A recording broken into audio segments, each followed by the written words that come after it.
Hello বন্ধুরা, কেমন আছো তোমরা সবাই? আশা করি অনেক অনেক ভালোই আছো। আর তোমাদের ভালোবাসায় আমিও অনেক ভালো আছি, কারণ তোমরা আমাকে যে পরিমাণে ভালোবাসা দিয়েছ এবং সাপোর্ট দিয়েছ তা আমি কোনোদিন ভুলতে পারবো না। তাই তোমাদেরকে মজা দেওয়ার জন্য আবারও একটি নতুন গল্প নিয়ে হাজির হলাম। গল্পটি শোনার মতো, আশা করি তোমাদের দাঁড়িয়ে যাবে এবং তোমরা হাতের কাজ করতে সবাই হেডফোন নিয়ে বসে যাও। যদি আমার গল্প শুনে মজা পাও তাহলে অবশ্যই আমার চ্যানেলটি সাবস্ক্রাইব করবে। তো চলো বন্ধুরা, আমরা কথা না বাড়িয়ে আসল গল্পে চলে যাই। গ্রামের প্রান্তে গাছের ছায়ায় ডুবে থাকা ছোট্ট একটি কুঁড়েঘর ছিল চন্দনা নামের এক তরুণীর আশ্রয়স্থল। সে ছিল গ্রামের একজন সাধারণ গৃহকর্মী, কিন্তু তার স্বপ্ন ছিল বড় কিছু হওয়া। প্রতিদিন সকালে সূর্য ওঠার আগেই সে উঠে পড়ত, যেন নিজের কর্মযোগে ব্যস্ত হতে পারে। তবে তার মন সবসময় অন্য কোথাও, অন্য কিছুতে ছিল, একটি ভালোবাসার আশা, একটি সঙ্গী যাকে সে কখনো পায়নি। গ্রামের রাস্তাগুলো সরু, মাটির আর ধুলোবালি ছেয়ে থাকে।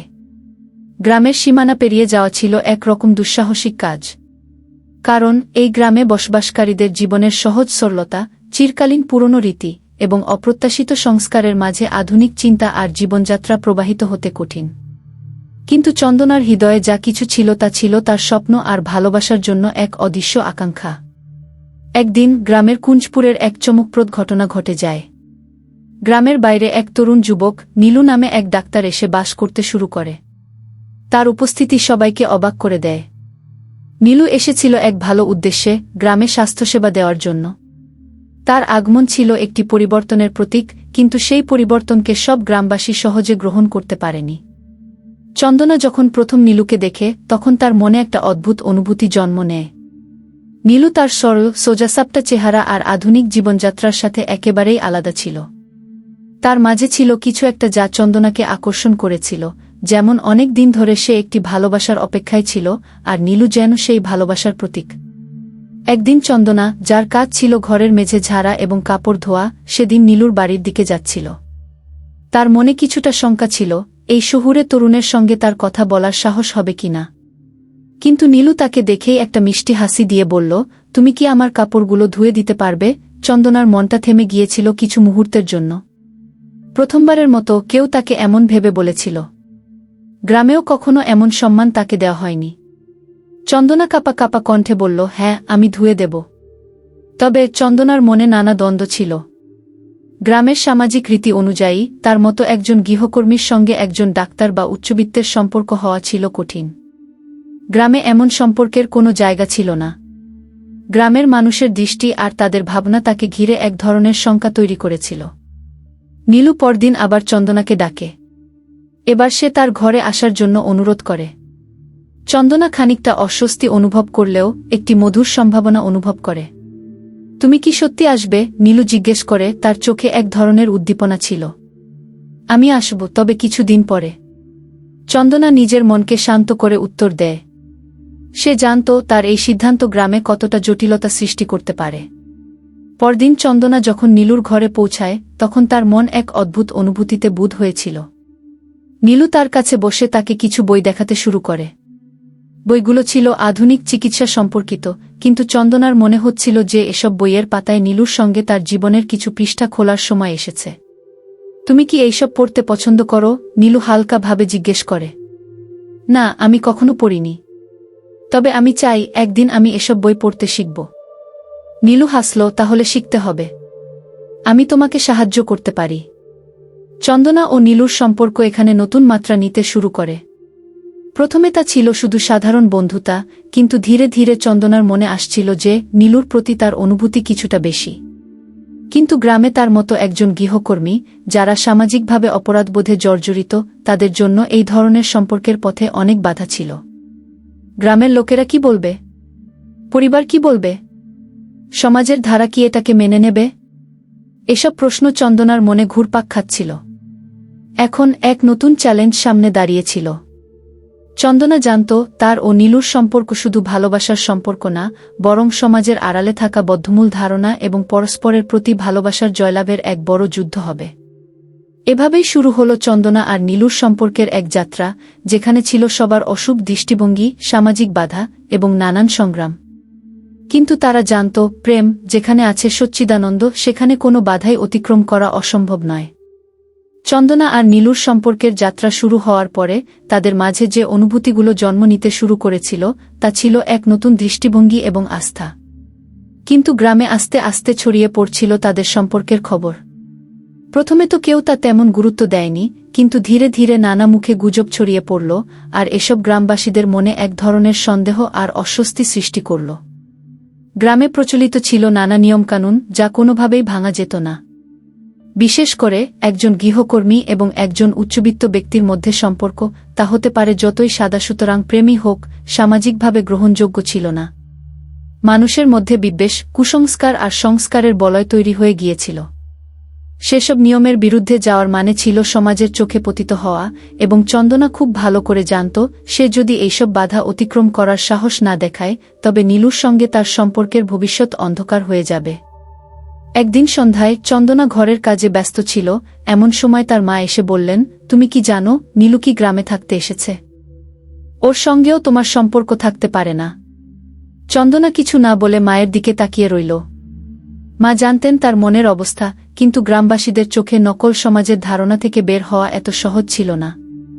চন্দনা কিছুক্ষণ চুপ থেকে বলল, মা আমি জানি, কিন্তু আমি শুধু একটু ভালোবাসা চাই। আমার কোনো দোষ নেই।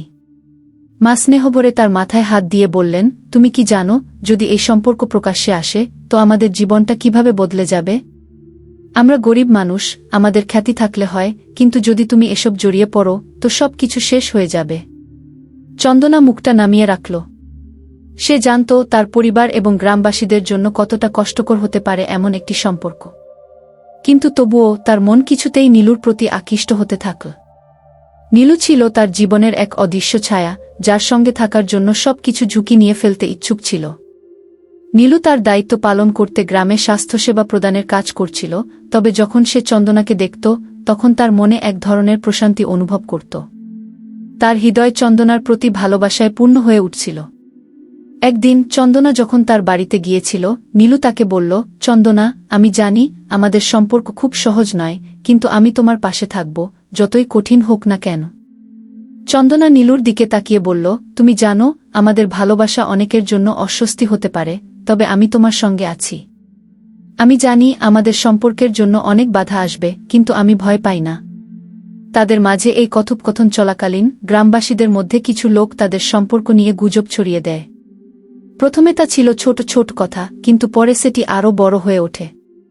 কয়েকজন গ্রামবাসী এসে চন্দনার মা বাবার কাছে অভিযোগ করে যে তাদের মেয়ে নীলুর সঙ্গে সম্পর্ক রাখতে শুরু করেছে, যা সামাজিকভাবে গ্রহণযোগ্য নয়। গ্রামের পুরুষদের মধ্যে কেউ কেউ সরাসরি হুমকি দিয়ে বলে, চন্দনা, তুমি যদি এসব বন্ধ না করো তো আমাদের এখানে আর কোনো সম্মান থাকবে না। আমাদের গ্রামে তোমার মতো লোকের জায়গা নেই। এমন কঠোর কথাগুলো চন্দনাকে বেদনাহত করে তুলেছিল। সে জানত গ্রামবাসীদের সমালোচনা তার উপর কোনো ক্ষতি করতে পারে, কিন্তু সেটা তার জীবনের মূল উদ্দেশ্যকে পিছিয়ে দিতে পারে না। সে দৃঢ়প্রতিজ্ঞ ছিল সে যা চায় তা পেতে হবে। তবে চন্দনা জানত যে এই প্রেমের পথ কঠিন হবে, একে একে অনেক বাধা আসবে, কিন্তু তার মন দুই ছিল। একদিন যখন নীলু চন্দনাকে তার বাড়ির বাইরে দেখা পেল, তখন সে তার হাত ধরে বলল, চন্দনা, আমি জানি আমাদের সম্পর্ক এক অস্বস্তি হয়ে উঠবে, কিন্তু আমি একটাই কথা বলতে চাই, আমি তোমার পাশে আছি। তুমি যদি কখনো সংকট অনুভব করো তো আমি তোমার পাশে থাকব। চন্দনা মাথা নেড়ে বলল, আমি জানি, কিন্তু সমাজ কি বলবে? আমি তো ভয় পাচ্ছি নীলু। নীলু ধীরে ধীরে তার মুখে একটি গম্ভীর হাসি ফুটিয়ে বলল, আমরা শুধু আমাদের ভালোবাসার পথে চলতে পারি। সমাজ যতই কিছু বলুক, যতই প্রতিবন্ধকতা আসুক, যদি আমরা একে অপরকে ভালোবাসি তবে আমাদের জয়ের সম্ভাবনা অনেক বেশি। চন্দনার মনটা স্থির হয়ে গেল। সে জানত প্রেমের পথটা কোনোদিনও মসৃণ হয় না, বিশেষ করে এমন একটি গ্রামে যেখানে সমাজের প্রথাগুলো অত্যন্ত কঠোর। কিন্তু সে এটাও জানত যে সে যা চায় তা করতে গেলে তাকে এই প্রতিবন্ধকতাগুলো একে একে পেরোতে হবে। গ্রামে একে একে নীলু আর চন্দনার সম্পর্কের বিরুদ্ধে কথা উঠতে থাকে, কিন্তু তারা জানত তাদের মধ্যে যে প্রেম আছে তা একদিন সবার চোখে পড়বে, আর তখনই তারা পৃথিবীকে দেখাবে যে ভালোবাসা এবং সাহসী পদক্ষেপের মাধ্যমে সবকিছু জয় করা সম্ভব।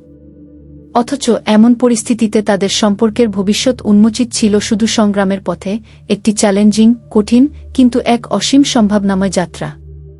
গ্রামের মধ্যে নীলু এবং চন্দনার সম্পর্ক নিয়ে নানা গুজব আরও বেড়ে গিয়েছিল। তবে তাদের মনোবল দুই ছিল। গ্রামের মধ্যে ভাঙন ধীরে ধীরে দৃশ্যমান হচ্ছিল। কিছু লোক তাদের সম্পর্ককে তুচ্ছ মনে করলেও বেশ কিছু মানুষ তাদের সাহসকে সম্মান করতে শুরু করেছিল। চন্দনা আর নীলু দুজনই জানতেন, সমাজের নিয়মের বিরুদ্ধে দাঁড়িয়ে তারা এক নতুন যুগের শুরু করতে চেয়েছিল, যেখানে ভালোবাসা কোনো বাধা মানে না। তবে গ্রামবাসীদের দৃষ্টি ছিল একেবারেই অন্যরকম। একদিন এক গম্ভীর বৈঠকে গ্রামের পঞ্চায়েত সদস্যরা তাদের সম্পর্কের বিরুদ্ধে আলোচনা শুরু করে। তারা এমনকি চন্দনার পরিবারকে হুমকি দেয়, যদি তুমি এই সম্পর্ক শেষ না করো তো আমরা তোমাদের সম্মানহানির জন্য ব্যবস্থা নেব। এভাবে পরিস্থিতি এমন পর্যায়ে পৌঁছায় যে চন্দনা আর তার পরিবার গ্রাম ছেড়ে চলে যাওয়ার কথা ভাবতে শুরু করে। কিন্তু নীলু, যিনি চন্দনার পাশে ছিল, দুইভাবে তাকে বলে, তুমি কোথাও যাওয়ার প্রয়োজন নেই। আমাদের ভালোবাসা পৃথিবীর যে কোনো বাধা ভাঙতে পারে। আমরা একে অপরকে বাঁচিয়ে রাখব। এই কথাগুলো চন্দনার মধ্যে নতুন শক্তি জাগায়। সে জানত, সে যদি সত্যি ভালোবাসে তবে তাকে যে কোনো প্রতিবন্ধকতা অতিক্রম করতে হবে। কিন্তু বিষয়টি শুধু তাদের দুজনের ছিল না, গ্রামের পুরনো প্রথাগুলোর বিরুদ্ধে গিয়ে সবার মুখোমুখি দাঁড়ানোও ছিল জরুরি। একদিন নীলু গ্রামে একটি সভা আয়োজন করে, যেখানে গ্রামের প্রতিটি সদস্য উপস্থিত থাকে। সভায় তিনি চন্দনার পাশের সিটে বসে ঘোষণা করে, আমি নীলু, গ্রামের ডাক্তার, চন্দনাকে ভালোবাসি এবং আমি তার সঙ্গে থাকতে চাই। এই সম্পর্ককে সমাজের চোখে খারাপ মনে হলে তাও আমি তাকে নিয়ে সুখী হতে চাই। গ্রামবাসীরা অবাক হয়ে যায়, অনেকেই ভাবতে থাকে যে এটা সত্যিই কি সম্ভব। কিন্তু নীলু যে দ্বিতায় এসব বলেছে তা তাদের চুপ করে দেয়। চন্দনা, যার চোখে অশ্রু ছিল, তার মুখে একটা শান্ত হাসি ফুটে ওঠে। সেদিনের পর থেকে চন্দনা আর নীলুর সম্পর্কের বিষয়ে আর কেউ কিছু বলার সাহস পায়নি। এরপর কিছুদিন পরে গ্রামে এক উৎসবের আয়োজন করা হয়। গ্রামবাসীরা নিজেদের সমস্ত বিভেদ ভুলে একত্রিত হয়ে আনন্দ উদযাপন করে। চন্দনা আর নীলু একসঙ্গে থাকলে সবার চোখে তাদের ভালোবাসার জয় স্পষ্ট ছিল। একে একে গ্রামবাসীরা তাদের সহযোগিতা করতে শুরু করে। নীলু আর চন্দনা একসঙ্গে গ্রামে স্বাস্থ্যসেবা আরও উন্নত করতে সক্ষম হয়। গ্রামের প্রবীণরা, যারা একসময় তাদের সম্পর্কের বিরুদ্ধে ছিলেন, শেষ পর্যন্ত তাদের সাহসিকতা এবং ভালোবাসা দেখতে পান। এক বৃদ্ধ, যিনি দীর্ঘদিন ধরে সমাজের নিয়মের পক্ষ নিয়ে কথা বলতেন, সেদিন নীলু ও চন্দনার কাছে এসে বলেন, আমি ভুল ছিলাম, আমাদের উচিত ছিল মানুষের ভালোবাসা এবং পরস্পরের প্রতি শ্রদ্ধা শেখা, সমাজের অচল নিয়মের প্রতি লড়াই না করা। অবশেষে গ্রামবাসীরা বুঝতে পারে যে ভালোবাসা কখনো অপরাধ নয়, এবং এই প্রেমের জয়ের সঙ্গে তাদের মনোভাবও বদলে যায়। চন্দনা আর নীলু যে অসম্ভবকে সম্ভব করেছে, তা শুধু তাদের ব্যক্তিগত জীবনে নয়, বরং পুরো গ্রামের জন্য এক শিক্ষা হয়ে দাঁড়ায়। তাদের জীবন শুধু ভালোবাসার জয় নয়, সমাজের সংস্কারগুলোর বিরুদ্ধে এক শক্তিশালী লড়াইয়ের নিদর্শন হয়ে উঠেছিল। দিন শেষে চন্দনা আর নীলু একসঙ্গে একটি নতুন জীবন শুরু করে। তাদের পথের সামনে আরও অনেক চ্যালেঞ্জ ছিল, তবে তাদের বিশ্বাস ছিল, একে অপরের পাশে দাঁড়িয়ে তারা সব কিছু জয় করতে পারবে। তারা জানত, ভালোবাসা এমন একটি শক্তি যা সামাজিক নিয়মের এবং পৃথিবীর সব বাধার উপরে দাঁড়িয়ে বিজয়ী হতে পারে, এবং তাদের ভালোবাসার জয় ছিল সেই শক্তির সবচেয়ে উজ্জ্বল উদাহরণ। এভাবেই একদিন চন্দনা আর নীলু তাদের জীবনের বাকি সময় একসঙ্গে কাটানোর প্রতিশ্রুতি নিয়ে গ্রামে সুখী এবং সবার সম্মানিত সদস্য হিসেবে পরিচিত হয়ে ওঠে। তাদের ভালোবাসা শুধু তাদের নিজেদের জন্য নয়, পুরো গ্রামবাসীর জন্য একটি বড় শিক্ষা হয়ে ওঠে, যে ভালোবাসা এবং সাহসিকতা দিয়ে সবকিছু জয় করা সম্ভব। বন্ধুরা, আজকের ভিডিওটা এখানেই শেষ করলাম। অনেক কষ্ট করে ভিডিওটি আপনাদের জন্য বানিয়েছি। যদি ভিডিওটি আপনাদের ভালো লেগে থাকে তাহলে একটা লাইক করবেন এবং চ্যানেলটি অবশ্যই সাবস্ক্রাইব করবেন, এই আশা ব্যক্ত রেখে আপনাদের কাছ থেকে বিদায় নিচ্ছি আমি। দেখা হবে আগামীকালের নতুন কোনো ভিডিওতে। সে পর্যন্ত সবাই ভালো থাকুন, সুস্থ থাকুন। ধন্যবাদ।